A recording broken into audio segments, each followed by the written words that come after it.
Hey, what's going on, my friends? Welcome to my YouTube channel. My name is Victor, and today I'm going to share with you 5 more things I think you should know about this powerful upcoming full moon on October 24th, 2018. As you can see in the thumbnail, it says the beginning of the end. What I mean by that exactly might not be what you're expecting. In fact, there's a quote I just read that sums it up beautifully by a famous Che Guevara. He said, "A revolution is not a ripe apple that falls from the tree. You have to make the apple fall." The proverbial apple in our case is a revolution within ourselves and within humanity to finally liberate us as a whole from the bondage it's been in for eons. What I'm telling you is that this full moon might give you an itch, might start compelling you to start shaking some trees, start shaking your own tree, because you're ripe to change, to liberate yourself and take part in this revolution of humanity. It's a very, very, very, very important time right now, and there's a lot more going on, especially within ourselves, within our personal evolution, that I'm dying to get into. Before I get into those 5 things, let me say, if you're brand new to my channel, I was gonna say Chelcom, brand new to my channel, welcome. It's a pleasure and an honor to be speaking to any of you lightworker revolutionaries watching right now, which I know is all of you. And if you are new, I have a free gift for you. It's a free guided meditation that I made myself to help my subscribers learn how to heal themselves with the power of their mind. It's totally free. I made it myself, came from my heart. Check it out down below at the top of the description box if you'd like. And with that said, I'll get into the video. Number 1, in this case, relating more to the personal, to you. You might find what I wrote down is some diversification going on in your life. A lot of us are trying to find our purpose, this one thing, and trying to find it, this elusive happiness. But as we expand our awareness, we realize there isn't just one thing. Everything starts to take on a more expansive meaning as our perception broadens. You might find that you're naturally starting to feel drawn to many things. There's probably many things opening up on the horizon for you, and you wonder, how am I going to get all this done? Should I go this way? Should I go that way? It's just we're expanding, and that's okay. You might find yourself splintering off into the directions you might not have anticipated, and yet you feel drawn to do so. You feel called to do so. Sometimes these splinters, these splinters feel very different. Like, I was a personal trainer most of my life, not my whole life, obviously. For 10 years, I was a trainer. I trained clients. I owned a gym. And all of a sudden, I felt like maybe you should get on YouTube and start sharing your passion and message with the world, even though you already got this thing going that you put your whole life into, and you have no idea how to begin doing this thing. But there was the itch. There was a tree I wanted to shake.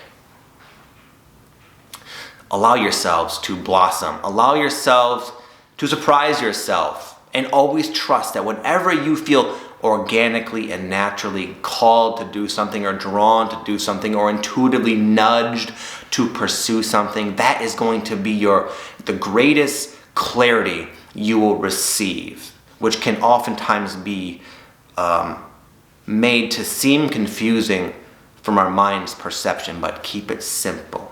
Allow yourself to flow. Allow yourself to expand, as right now it's the time to do so. Number 2, I wrote down 3 words, and they're all the same word. Busy, busy, busy. You feel busy? I feel busy. I'm crazy busy. A lot of fun things going on. A lot of big projects wrapping up. A lot of stressors in my life. Every day it's like I got this long to-do list, and I sometimes wonder, how am I going to get this done? You and me, we're all learning to handle the speed. A lot of us are thinking like, man, I wish this could just calm down already and like slow down and have a vacation. But that's not going to happen. We're living in the time of accelerated transformation, accelerated living of our life experience. It's going faster and faster and faster and faster. And it's not about slowing down the roller coaster. It's about learning how to roll with the punches, learning how to adjust to the new speed. And I'm going to share with you, so I just want to let you know, if you're really busy, you're not alone. It's part of the expansion. It's okay. You're gonna again, maybe not slow down as you would prefer, but you'll learn to handle the speed. Now, I'm going to give you a tip I just heard from someone the other day. They said, let it be fun and easy.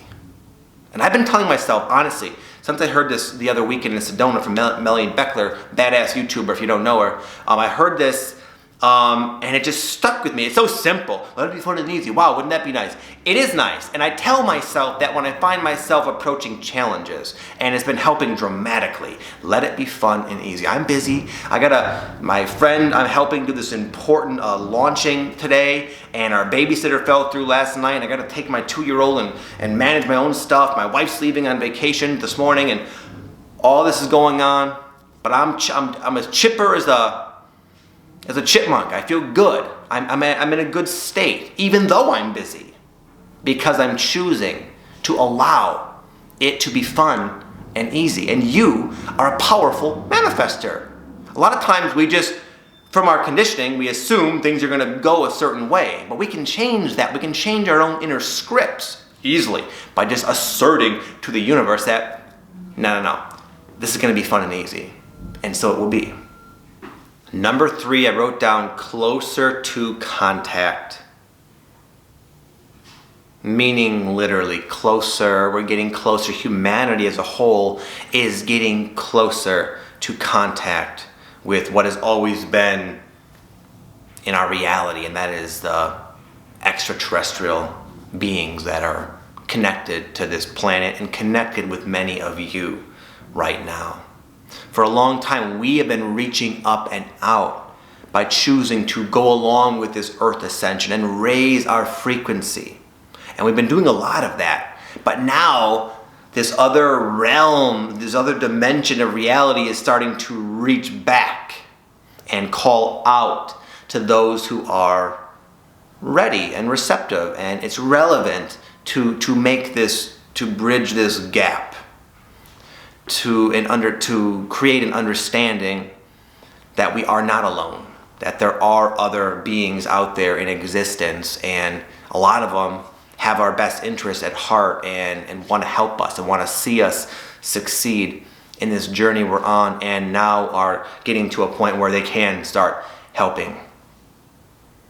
In fact, when I was in Sedona the other weekend, this person just happened to kind of walk up on my friend Erin Dowdy and I as we were shooting a live Instagram video, and she explained that she was a verbal channeler, where she's one of the a stereotypical channeler, where the personality of them, they kind of go away temporarily, and this other entity, this other consciousness sort of speaks through them just as a conduit and a vessel. And usually when this happens, they have a much different personality, and you can just tell it's like something else, like almost a different personality from this person. And this girl was saying that she's been running into a lot of people where this is just starting to happen. And I'm experiencing this a little bit in my life, not that exact thing, but just a closer to contact sort of thing. But I've been hearing from just so many people. I actually worked one-on-one with a channeler, and she said that this other civilization, if you will, has asked her if they could use her as a conduit. It's like, yeah, cool, they seem nice.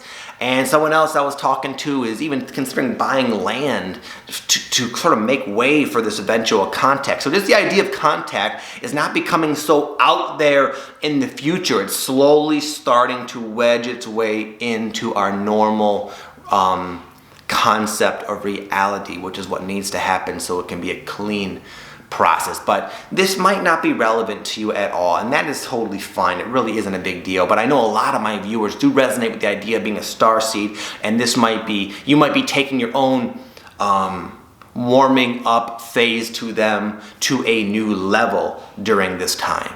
I know I am. Number 4, I wrote inflow. Oh, thank goodness. 2 words, inflow. We've been doing a lot of exhaling. Exhaling careers, relationships, ideologies, situations, circumstances, safety nets, long-held structures, traumas, wounds, unresolved issues, energetic density, blah, a lot of letting go, being triggered to let go some more and more and more. And it's like, oh my goodness, what the heck is this is not a fun way to live. It's not a fun cycle, that of a purge. But it's not always like that. There's an equivalent inhalation after a long purge. And this full moon will be a marking point where you'll start to inhale, probably even before the full moon even hits. But you start to see the fruits of your labor. The space that you've created from all the letting go will start to be filled. You'll start to attract just whatever it was that relates with what you let go of, but a much better and upgraded and more in alignment version of that, whether it's a relationship or a job or a house or where you want to live or a purpose or anything, even an understanding of your sense of self. You'll probably just really start to reap the rewards of the hard work you've been doing. That's why I sort of like to go out of my way and not only welcome the newcomers, but say like it's great to be here with you, because I know the people who are attracted to this out there content that I put out are people who are going through their own process, their own transformation, something I've been going through for so long, and I know it hasn't gotten easier. I've gotten stronger, I've gotten wiser, but it's still tough. It's not easy to confront the massive amount of darkness we contain within our consciousness in this systematic, never-ceasing sort of way we have all been doing. It's not easy, but there are rewards to doing that, and massive rewards. You wouldn't be doing this if there weren't, and the rewards are just as potent as the process you might be hoping ceases. Okay, so look. You won't have to look. Just be ready for the inflow that you've earned. It's not luck. You've earned it. You've created the space, and it's a guarantee. It's physics. You will start to reap what you sow. Number 5, the beginning of the end. But you must lift up first. What does that mean, Vic? I'll tell you what it means. As I mentioned, I was in Sedona recently, and I had this really cool synchronicity happen to me 2 nights in a row in the same bathroom of this same restaurant that my friend Aaron Dowdy and I were attending. We love this one restaurant. We go there every day we're there. And anyway, 2 nights in a row, I was walking into the restroom to wash up my hands after a nice hike, and I was like thinking of stuff that I've recently discovered within myself that I'm intending to part with and let go of. And as I was going into the door, just kind of thinking about, and kind of in my head thinking about this honestly, my eyes were just drawn. Just like if you're driving a car and you find that your head just sort of darts one way for no reason, you didn't think about it, it just happens. It was like that. I look up and there's a sign above the sink there that says, "Lift up first." I thought, I knew it was like a message. It kind of had a resonance with me. The second night, same scenario. I just so happened to be going into that same bathroom after a hike. I just so happened to be thinking the same exact thoughts. Like, wow, here's this thing again that just suddenly popped up into my consciousness that I want to part with. And I was like intending for that to happen as I walked into the bathroom. And I was drawn yet again. It's, lift up first, Vic. You didn't get it the first time, dude? Lift up first. What does that mean? It means a lot of people are standing frozen at the starting line because they're becoming increasingly aware of all the things within themselves that contradict where they want to go and end up. And they're trying to do the energy clearing and the chakra healing and the meditation and the prayer and the tarot cards and waiting passively to be ready before they start the race. What that message said to me is like, Vic, I hear you. I got it. You're becoming aware of the issues. Lift up first. Go forward. Start the race. Because as you do, you're sending a specific signal to the universe saying, this is who I am. But if you allow those blockages to keep you frozen, you're saying, this is who I am. I'm one who is all blocked up. When you're not, you're awareness, and you can choose to allow yourself to identify with all of your wounds, or you can step forward knowing who you are. As you do, just as if you imagine like a muddy car finally revving up, and you start the car and you start blasting forward, all the mud starts to kind of fall off, and just with the wind and everything. That's how it is. So if you have a dream, if you want to go somewhere, then go. Don't wait to feel ready. You probably won't. But ironically, as you go forward, you'll become ready. You'll rise to the occasion, my friend. And it's the time. It's the beginning of the end. What I mean by that is a lot of light workers just like you are going to decide to start that race. Ready or not, shake the tree. The apple does not have to be ripe to fall. You shake your own tree. You shake other trees and you go forward towards your dreams and you will transform yourself parallel along the way and yield an amazing life that you know is possible for you. And in doing so, you will start a peaceful revolution of love and compassion and understanding and all the qualities that we all have within our soul will start to exemplify themselves and help others and encourage others and nurture others on their path, on their own blossoming. And then together we can rise.